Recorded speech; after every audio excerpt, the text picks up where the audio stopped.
Hello friends, welcome back to our YouTube channel. अभी हम लोग यहाँ पे रिलायंस इंडस्ट्रीज लिमिटेड की एनालिसिस करेंगे एंड इस वीडियो में हम लोग देखने वाले हैं नेक्स्ट पूरे वीक में प्लस मंडे मीन्स यहाँ पे 24 जून को जब मार्केट ओपन होगा तो किस तरीके से अपना प्राइस एक्शन पैटर्न दिखाएगा पूरे वीक एंड मंडे की हम लोग वन बाई वन यहाँ पे बात करने वाले हैं। तो अगर आप इसको देख पा रहे होंगे तो हमने कल एक बात किया था कि यहाँ पे ऐसे कैंडल बनना बहुत ही कॉमन है। रेड कैंडल बना फिर ग्रीन बन गया तो कहीं ना कहीं एक स्ट्रॉन्ग क्लोजिंग मिला था, लेकिन आज यहाँ पे फिर से अगेन सेलिंग देखने को मिला है। प्लस हमने बात किया था जब ये नीचे जाएगा तो इन कैंडल्स का हाई जो है ये हमारे लिए एक सपोर्ट का काम कर सकता है। और ऐसा ही आज का दिन देखेंगे 2882 के आसपास का लो लगा है, बिल्कुल जस्ट इसके आसपास का ही लो लगा है। और लास्ट लास्ट में कहीं ना कहीं हम लोग को एक बाइंग देखने को मिला है। एक्चुअल होना कैसे चाहिए था कि इसके अंदर एक ग्रीन कैंडल या रेड कैंडल का एक हॉल्ट कैंडल बनना चाहिए था, लेकिन यहाँ पे कहीं ना कहीं सेलिंग नजर आ रहा था और यहाँ पे सेलिंग होकर ये जो इंपॉर्टेंट लेवल्स था इसको ये ब्रेक करके नीचे की ओर लो टच करके फिर से ऊपर की ओर क्लोजिंग दे दिया है। अगर ये क्लोजिंग हम लोग को लगभग लगभग 2880 के आस 85 के आसपास मिलता तो हमें आने वाले दिनों में थोड़ा सा और करेक्शन देखने को मिल सकता था, जो कि इसको 2840 के आसपास लेके आ सकता था, जिसकी प्रॉबिलिटी हाई हो जाती, लेकिन इसके क्लोजिंग ऊपर देने की वजह से थोड़ी सी प्रॉबिलिटी कम हो गई है। अभी हम लोग देखेंगे ये 15 मिनट टाइम फ्रेम पे किस तरीके से हम लोग को ये इफेक्ट करने वाला है। अगर हम लोग इसको वीकली टाइम फ्रेम पे देखेंगे तो वीकली टाइम फ्रेम पे मैंने बात किया था अगर क्लोजिंग हम लोग को ऊपर मिलती है तो ये हमारे लिए बहुत ही स्ट्रांग पॉइंट रहेगा। ठीक है, अगर हमारे लिए यहाँ पे अगर क्लोजिंग ओपन मिल जाती है तो स्ट्रांग पॉइंट हो जाता, क्योंकि जस्ट ये अपने इन कैंडल्स के हाई के आसपास क्लोजिंग देता, मतलब बायर्स इनको ब्रेक करने के लिए बहुत ज़्यादा मेहनत नहीं करना पड़ता और ये ब्रेक करके ऊपर की ओर निकल जाते। लेकिन थोड़ा सा क्लोजिंग हम लोग को यहाँ पे नीचे मिल गया है, नो डाउट। ये जो अभी लेटेस्ट स्विंग लगाया था, लेटेस्ट लो लगाया था, इसके काफ़ी ऊपर अभी हम लोग हैं। तो यहाँ पे एक होप है, एक अच्छा होप है, एक अच्छा प्राइस एक्शन पैटर्न बन सकता है। जैसा कि हमने वन डे टाइम फ्रेम पे देखा कि एक रेड कैंडल फिर ग्रीन कैंडल फिर रेड कैंडल जैसा प्राइस एक्शन पैटर्न बना है।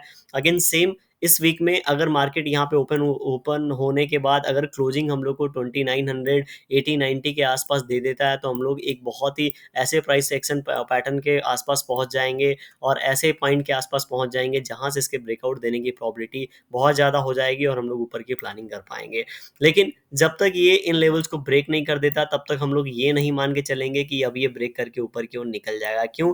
क्योंकि इस कैंडल्स के बीच में ये कितना टाइम और स्पेंड करेगा ये आपको और हमको दोनों को नहीं पता है, राइट। जब तक ये इन लेवल्स के आसपास क्लोज जाके ब्रेकआउट नहीं देता तब तक हम लोग मान के नहीं चलेंगे कि ये 3200 लेवल्स के आसपास जाने वाला है। क्यों? क्योंकि बहुत बार यहाँ से हम लोग इस पॉइंट से हम लोग को क्या नज़र आ रहा है, इन पॉइंट से हम लोग को नज़र आ रहा है जब भी ये इन पॉइंट्स के आसपास जाता है तो हम लोग को क्या मिलता है, सेलिंग देखने को मिलता है। तो अगली बार फिर से अगर इस पॉइंट के आसपास जाएगा तो हम लोग को सेलिंग देखने को हो सकता है मिले। तो अगर कोई इस होप में बाई कर लेता है कि चलो ऊपर नीचे निकल जाएगा और हम लोग अच्छे पैसे कमा लेंगे, लेकिन अगर यहाँ पे ऊपर नहीं निकल जाता और इसके बीच में अगेन आ जाता है तो बहुत लोग ऑप्शंस ट्रेड करते होंगे, आपको पता होगा। ऐसे सिनारियों में उनके ऑप्शंस के जुड़े होने की प्रॉबिलिटी बढ़ जाती है। तो इसीलिए सोच समझ के भले ही थोड़ा महंगा खरीदना पड़े, लेकिन अगर मैं होता तो मैं थोड़ा सा ब्रेकआउट मिलने के बाद यहाँ पे प्लान करता, राइट। अब यहाँ पे नेक्स्ट वीक में अगर ये नीचे यहाँ से ओपन होके आता है तो क्या हो सकता है, तो अगर देखेंगे तो कहीं ना कहीं इन दोनों कैंडल्स का ब्रेकआउट लेवल हम लोग को नोट करना होगा। ये 2870 के आसपास है और अभी ये 10 पॉइंट्स के आसपास टच करके क्लोजिंग ऊपर दिया है। तो अगेन अगर ये ऊपर से नीचे आता है तो ये रेड कैंडल का लो जो है ये है 2840 और ये इन कैंडल सभी कैंडल्स के आसपास का लेवल देखेंगे तो 2830 का लेवल निकल के आएगा। कितना? 2830 का लेवल निकल के आएगा। तो ये लेवल हमारे लिए नेक्स्ट वीक के लिए इंपॉर्टेंट होने वाला है। इसके नीचे इसको क्लोजिंग नहीं देना चाहिए, ठीक है।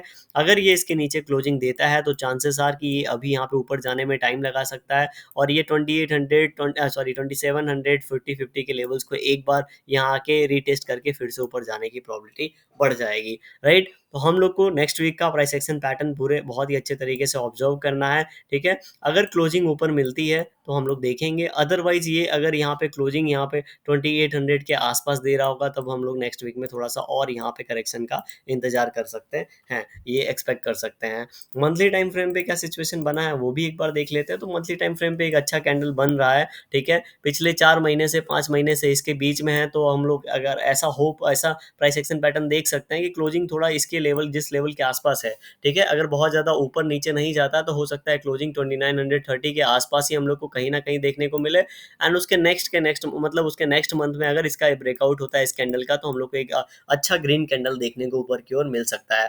क्यों? क्योंकि यहाँ पे 3-4 महीना यहाँ पे लगातार ग्रीन कैंडल बनाया था, याद है मैंने आपको बताया था कि यहाँ पे अब हॉल्ट टाइप की सिचुएशन बन सकती है। अब कितना हॉल्ट होगा ये हमको नहीं पता होता है। क्यों? क्योंकि ये हॉल्ट किया, यहाँ पे रिटेस्ट किया, यहाँ पे ब्रेकआउट दिया, इस तरीके का प्राइस एक्शन पैटर्न यहाँ पे बन सकता है, और इसका ही हम लोग वेट कर रहे हैं मंथली टाइम फ्रेम पे। तो मंथली मंथली टाइम फ्रेम पे कहीं ना कहीं ऑल टाइम हाई का यहाँ पे ब्रेकआउट होता है, तो मान के चलेंगे कि एटलीस्ट ये इतना जितना बनाया है इसका 1:1 बनाएगा, तो यहाँ पे 200 पॉइंट से 3200 का टारगेट हम लोग मान के चलेंगे कि ये हम लोग को अचीव होगा आने वाले नेक्स्ट मंथ में, जब ये इसका ब्रेकआउट दे रहा होगा तब। ठीक है, तो इस चीज़ का हम लोग को वेट करना है। अगर हम लोग का इस मंथ में ही ब्रेकआउट हो जाता है, तब हम लोग क्या करेंगे, तब हम लोग फिर से नेक्स्ट मंथ में एक ग्रीन कैंडल का एक्सपेक्टेशन रख के चलेंगे। बस ये कैंडल नीचे क्लोजिंग ना दे, 2830 के आसपास क्लोज ना दे। अगर यहाँ पे क्लोजिंग देगा तो थोड़ा सा यहाँ पे कंफ्यूजन वाला सिनारियो क्रिएट हो जाएगा, और कंफ्यूजन से ज़्यादा यहाँ पे नेगेटिव सिनारियो हो जाएगा। क्यों? क्योंकि अगर ये बड़ा कैंडल है, अगर ये क्लोजिंग 2800 के आसपास देता है, तो ये सारे कैंडल इनगल्फ हो जाएंगे। तो नेक्स्ट मंथ में जैसे ही इसका लो ब्रेक होगा, हम लोग को 2500 ये 2600 वाला लेवल देखने को मिलेगा। इसीलिए इसकी क्लोजिंग इन लेवल्स के आसपास नहीं मिलनी चाहिए। जिस लेवल के आसपास है उस लेवल पे मिले तो भी ठीक, एंड उसके ऊपर मिले तो भी ठीक। समझ रहे हैं? अब हम लोग चलते हैं again directly 15 minute time frame पे चलेंगे हैं। तो 15 मिनट टाइम फ्रेम पे अगर हम लोग इसको देखेंगे, तो हम लोग यहाँ पे मंडे की सिर्फ बात करेंगे, और मंडे के दिन क्या हो सकता है। तो मंडे के दिन हम लोग को देखने को मिला है, आज के दिन यहाँ पे थोड़ी सी बाइंग हुई है। तो अगर ये इस बीच ओपन होके अगर अपने इन हाई को निकालता है, 2980 के लेवल्स को निकालता है, जो कि काफ़ी दूर है, ठीक है, काफ़ी दूर है। तो क्योंकि इन लेवल्स के बीच में ये रेजिस्टेंस है, तो इस लेवल के बीच में इसीलिए मैं आपको कोई लेवल नहीं बता रहा हूँ। तो अगर ये लेवल निकलता है 2975 का लेवल हम लोग लेके चल सकते हैं, 2975 का लेवल निकालता है, तो 3000 के लेवल्स के आसपास की हम लोग एक्सपेक्टेशन रख सकते हैं। लेकिन अगर ये यहाँ से नीचे की ओर निकलता है और इस लेवल से फिर से, क्योंकि देखिए एक बात यहाँ पे याद रखेंगे, यहाँ से सेलिंग आज के दिन अच्छा हुआ है, पहला यहाँ पे ट्राई किया, फेल हो गया, सेकंड ट्राई अभी यहाँ पे किया है। लेकिन यहाँ पे अगेन जब सेलर ट्राई करके इसको बायर्स डिफीट करेंगे, तब हम मान के चलेंगे कहीं ना कहीं यहाँ पे प्राइस एक्शन पैटर्न धीरे धीरे फिर से चेंज हो रहा है। लेकिन अगर ऐसा नहीं होता है, ये अपने नीचे जाके फिर से हाई को ब्रेक नहीं कर पाता है, तो मान के चलेंगे कि यहाँ पे बहुत ही चॉपी सिचुएशन है।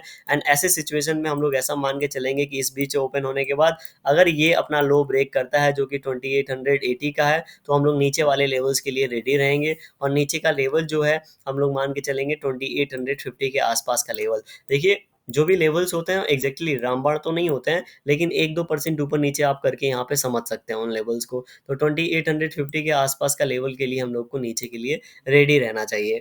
और ये यहाँ पे देख रहे होंगे किस तरीके से यहाँ पे ब्रेकआउट लेवल है, तो ये एक इंपॉर्टेंट सपोर्ट है, ये हम लोग मान के चलेंगे। क्योंकि यहाँ पे बहुत ज़्यादा आने के बाद यहाँ पे बहुत ज़्यादा टाइम स्पेंड किया, ब्रेकआउट दिया, फिर से यहाँ पे ऊपर जाने के बाद बहुत ज़्यादा टाइम स्पेंड किया।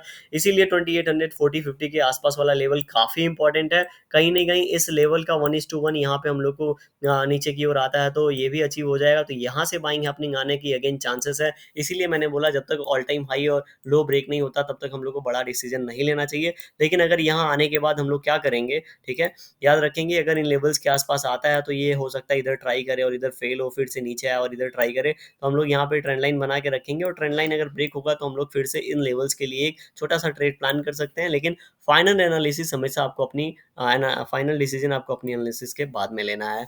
तो इस तरीके से रिलायंस इंडस्ट्री अपना प्राइस एक्शन पैटर्न दिखाएगा। वीडियो पसंद आ रही होगी तो लाइक कर सकते हैं आप, चैनल पे नए होंगे तो सब्सक्राइब कर सकते हैं।